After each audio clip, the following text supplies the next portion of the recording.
Usap-usapan ngayon sa social media ang isang viral prediction tungkol kay Kim Chiu na sinasabing mas lalo pang magiging matagumpay ang aktres at posibleng mag-settle down na sa susunod na taon. Ayon sa isang kilalang feng shui expert at psychic reader, papasok si Kim sa love stability sa 2026.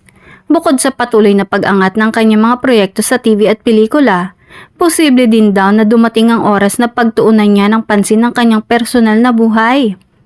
Malaki ang posibilidad na mas magiging masaya si Kim sa kanyang love life sa susunod na taon.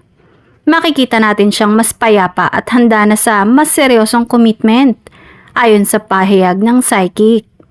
Kinilig naman ang mga fans ng aktres at agad na nagtrending ang pangalan ni Kim sa X.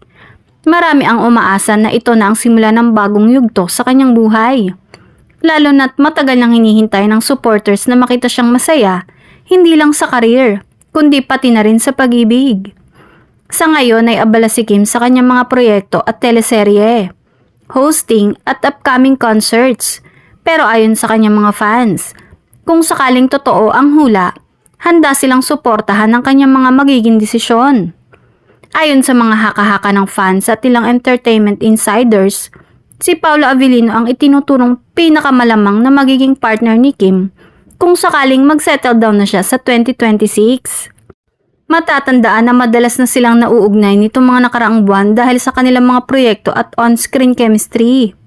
May mga netizens ding nakapansin na tila mas open na si Paolo sa pagsagot sa mga tanong tungkol sa kanilang closeness, bagay na mas lalo pang nagpapakilig sa kanilang supporters.